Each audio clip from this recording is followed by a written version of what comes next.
Most people believe America's global power comes from its military strength, its technological innovation, or the sheer size of its economy. But there is a deeper engine, one operating almost invisibly, woven into the fabric of global markets. It is a system so quiet, so embedded, that most of the world interacts with it every day without realizing it. And at the heart of this system is a contradiction. The very mechanisms designed to stabilize the world economy also channel power back into the United States in ways that no treaty, government, or public official openly admits. That contradiction is the key to understanding the silent dollar mechanisms that shape power across continents. To uncover how this system emerged, we need to go back to a time before America dominated global finance. In the early 1900s, the U.S. economy was booming, but its monetary system was dangerously unstable. Banks collapsed regularly, businesses failed without warning, and no central authority existed to manage credit or money supply. The Panic of 1907 was the breaking point. A wave of bank runs spread like wildfire, shutting down industry and threatening national collapse. It was this crisis that convinced American leaders that they needed a new financial structure, one that could concentrate power quietly without appearing to do so. In 1913, the Federal Reserve was created not as a fully governmental body, but as a hybrid institution linking public authority with private banking interests.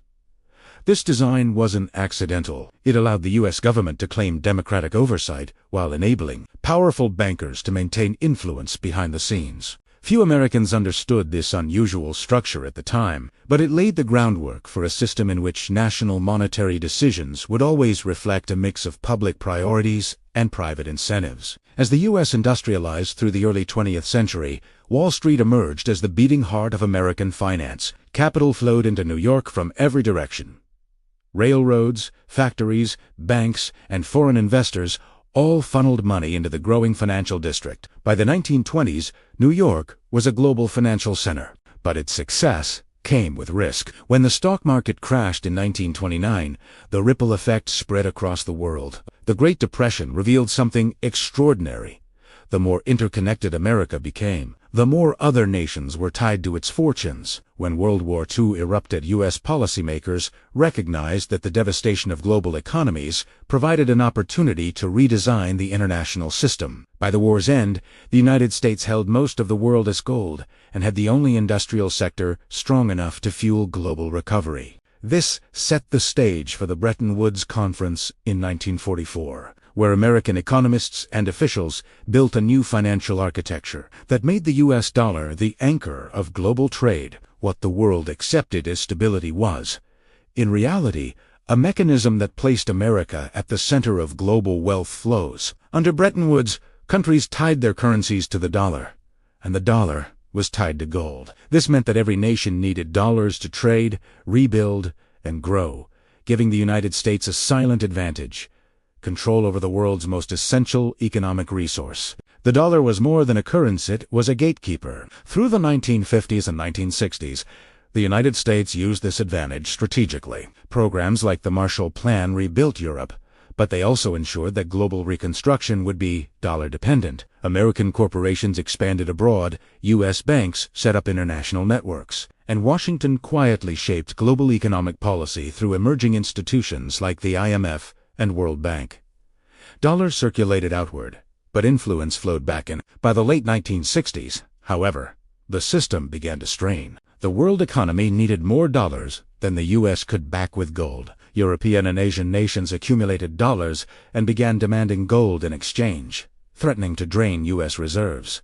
The world was calling America's bluff. In 1971, President Richard Nixon made a decision that shocked global markets.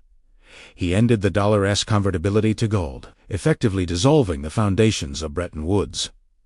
Many expected chaos, but the opposite happened. The world kept using the dollar, not because it was backed by gold, but because global financial networks had become so dependent on American stability that no other currency could replace it. This was the moment when the dollar transitioned from a gold-backed currency to something more powerful, a system backed by global dependence itself. In the decades that followed, the Federal Reserve became one of the most influential institutions on the planet. Its monetary crisis response sent immediate shockwaves across continents. The early 1980s showcased this clearly. When the Fed raised interest rates to combat inflation, borrowing costs soared worldwide.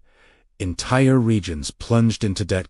Countries in Latin America, Africa, and Asia faced recessions triggered not by their own policies, but by decisions made in Washington. As nations sought help, the IMF stepped in with rescue packages that came with strict conditions: privatization, deregulation, austerity, and market liberalization. These policies were presented as neutral economic solutions, but they often opened domestic industries to foreign, mostly American capital. The result was a silent redirection of wealth, where struggling economies implemented reforms that ultimately boosted the reach of U.S. corporations and financial institutions. Meanwhile, Wall Street's dominance intensified as American banks expanded globally. They didn't just invest abroad, they set standards for global finance. Credit rating agencies headquartered in the U.S.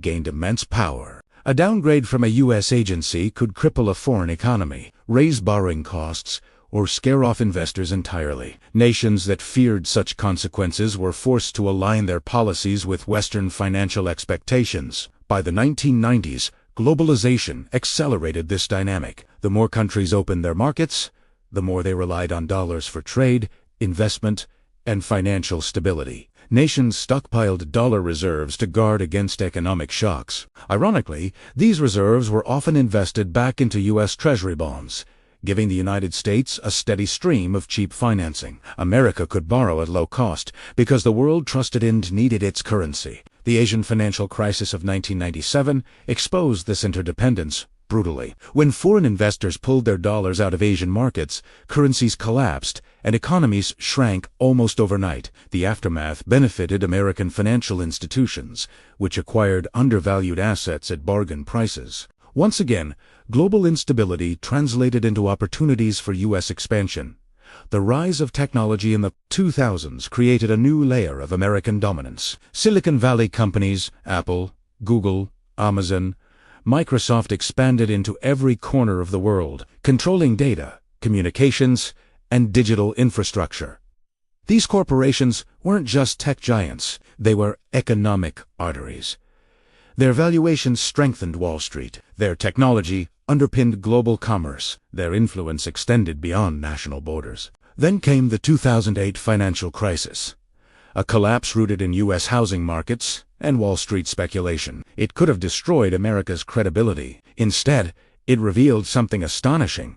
Even when the crisis started in the United States, global investors rushed into the dollar for safety. The Fed's emergency actions, interest rate cuts, liquidity injections, international swap lines did not just rescue American markets, they stabilized the entire world. The crisis showed that the dollar was more than a currency. It was the backbone of global finance. This paradox is central to understanding the silent dollar mechanisms. The U.S. system is so deeply embedded in global finance that its failures reinforce its power. The world has built its safety nets around the dollar, and no country, not even rising powers, can easily shift away. Throughout the 2010s, nations attempted to diversify. China launched initiatives to internationalize the yuan. Europe expanded its financial institutions.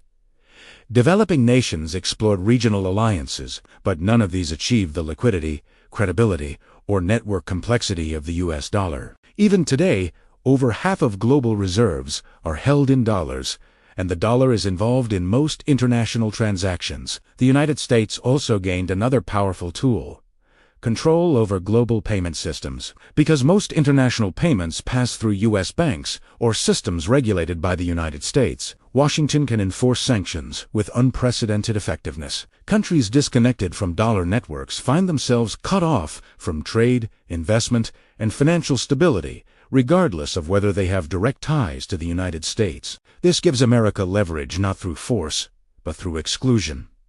Technology amplified this even further. Digital infrastructure, cloud systems, and artificial intelligence pipelines are dominated by American companies. These systems process financial data, track global transactions, and host the platforms that businesses rely on. As the world shifts toward digital currencies and online commerce, U.S. tech giants hold the keys to global economic participation. Today, the silent mechanisms built over the past century continue to shape wealth across continents. The Federal Reserve still sets the pulse of global finance. Washington still influences global institutions. Wall Street still dictates investment flows. Silicon Valley still dominates digital infrastructure.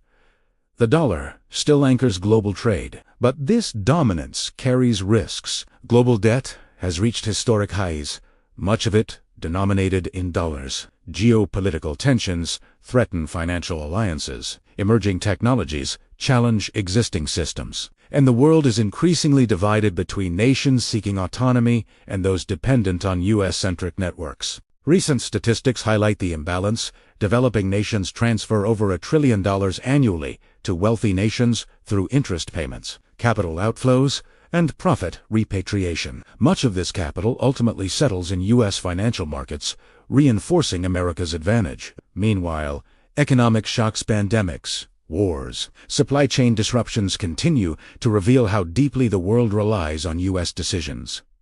The global system operates through invisible channels, credit lines, exchange rates, rating systems, reserve requirements, and payment networks. These channels may appear neutral or technical, but they are embedded in structures designed around American interests. Understanding these mechanisms is key to explaining why global inequality persists and why shifts in U.S. policy cause turmoil worldwide. The first key takeaway is that U.S. power is rooted not just in military strength or technology, but in a multi-layered financial infrastructure that quietly guides global wealth. These mechanisms are embedded so deeply that they operate automatically, even when American policymakers aren't intentionally exerting influence. The second takeaway is that many global systems reserve currencies, credit ratings, digital networks, and payment channels are not neutral. They favor the United States structurally, often without explicit policy design. The system benefits America because the world needs what America provides.